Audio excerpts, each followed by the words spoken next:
Your fallacy is that the debt isn't $36 trillion. The fallacy is that it's $136 trillion.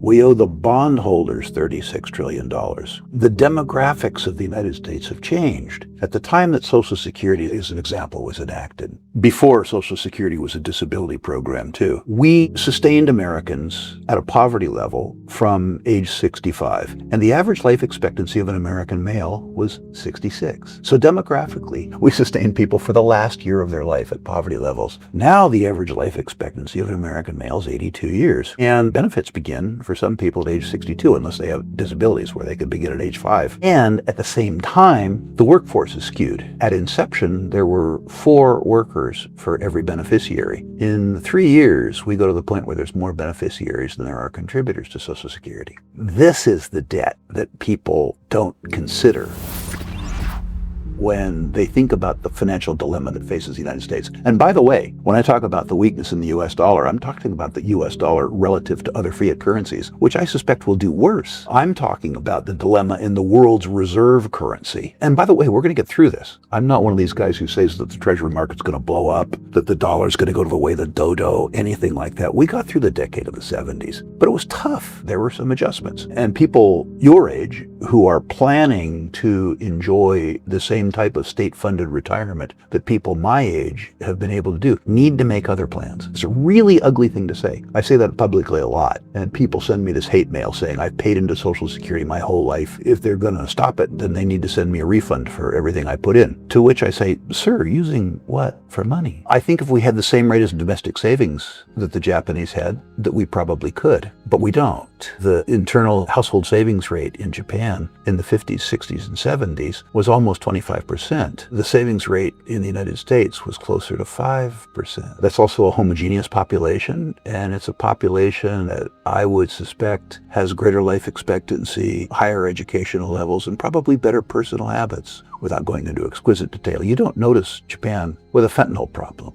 I guess what the Republicans want to do is they want to reduce Democratic spending. They don't want to reduce Republican spending. If you look at Mr. Trump's first term in office, he was anything but fiscally conservative. So my suspicion, unfortunately, is that most of the discussion around reducing the size of government is theater. There's a wonderful book about this, by the way, your listeners should read. A book called The Triumph of Politics by David Stockman. David Stockman was a director of the Office of Management and Budget in the Reagan years. Reagan had a real mandate to reduce the size of government. Trump figuratively won by an eyelash, and Reagan won by a landslide. And in The Triumph of Politics, David Stockman describes the political derailment of the movement to reduce the size of government. I'm hoping past isn't prologue, but I suspect it is. I think there's still enough faith, however misplaced, in the U.S. economy, that they will manage to keep a lid on interest rates for 12 to 18 months. You know, it's really a confidence game. And ironically, when you look at the strength of the U.S. economy relative to other economies, the U.S. economy in a relative sense doesn't look bad. It just looks bad in an absolute sense. So for global investors, they look at a negative real yield in the US dollar as opposed to a negative real and nominal loss in other currencies, and they still favor the US dollar. Despite Mr. Trump's recent tariff package, there's been a very strong influx of foreign capital into the United States. As unattractive as the United States looks to an American, for people in other countries, when they compare our circumstance with their own circumstance, it's still relatively attractive, which I think, and you know, confidence can go away, but until confidence does go away, or if it doesn't go away, they will be able to maintain artificially low interest rates.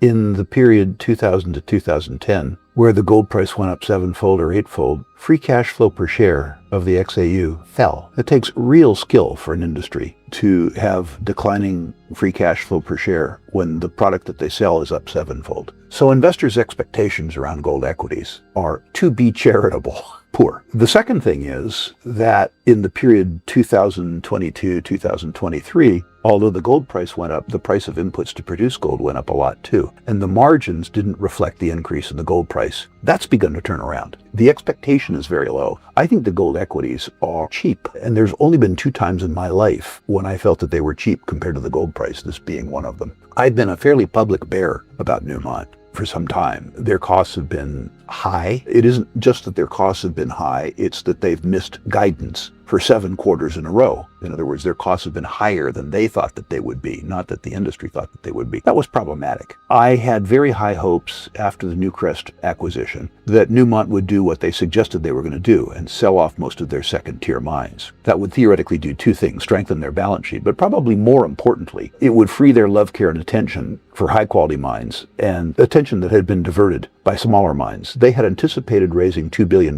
from those sales. So far, they've raised 4.1. They have fixed the hole in the balance sheet at the same time that they have lost, through sale, most of their higher cost operations, while simultaneously reducing the number of mines that they have to fix and repair. If you look back at the last 2 years at the companies that have performed corporately, they've performed in the market. Those companies which have delivered good corporate performance have been rewarded in the share market.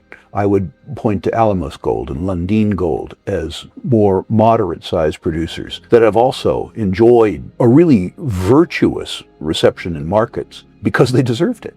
2 black swans. One is the realization in the United States and around the world that the United States is much less solvent than people believe, that the world's reserve currency, well, put differently, on-balance sheet and off-balance sheet liabilities exceed 4 times GDP. $130 trillion in debt against $5 trillion a year gross revenue to the federal government. This is crummy math. And if the rest of the world develops the same concern about it that I have, we have a much less confident world. The expression of that scares me the most is in the high-yield corporate credit markets, the junk bond markets. There are trillions of dollars of high-yield ETFs owned by fairly unsophisticated mas and pas who are yield chasers. They don't understand anything about the credits that generate those yields. Now, at the top level, the ETF, you have extraordinary liquidity. These junk bond ETFs trade billions of dollars a day. But where the liquidity isn't is in the asset class. These are extremely illiquid. If we have a circumstance where people become concerned about a credit class, like they did in 2008, when the mas and pas go to sell the ETF, and the ETF has to sell the underlying assets, which are illiquid, to satisfy the liquidity demands at the topco, you have a run on banks that don't have FDIC insurance. When I was a young man, we had a very illiquid high-yield bond market in the 70s. And we used to talk about something called an owl bond. An owl bond is when you call your broker and say, please sell, and your broker says, to who? To who? And the black swan that scares the hell out of me is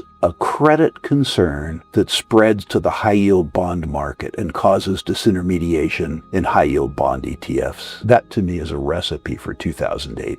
For 1,000 years, at least, gold has been a medium of exchange and a store of value. When people ask me, when's gold going to move? I scratch my chin sagely. I say 2,000. It's gone from $250 to what, $2,800? It's up 7-fold. 8% compounded, that's what it's supposed to do. Unfortunately, I believe that the performance becomes more profound because gold performs particularly well when people are concerned about the maintenance of their purchasing power in securities that are priced in fiat currencies, in particular securities that are priced in the world's reserve currency, which is the US dollar. And while I believe that the US dollar will do relatively well against other fiat currencies, I don't believe it's going to do absolutely well. And that fear means that for my savings, don't get me wrong, I maintain a lot of US dollar liquidity in 12-month, 18-month notes, but I maintain liquidity in dollars. I maintain capital, I maintain savings in gold. And it's very difficult for me when I hear people criticize that and I ask them about the arithmetic of America's unfunded entitlement liabilities. I just don't understand the disconnect at all.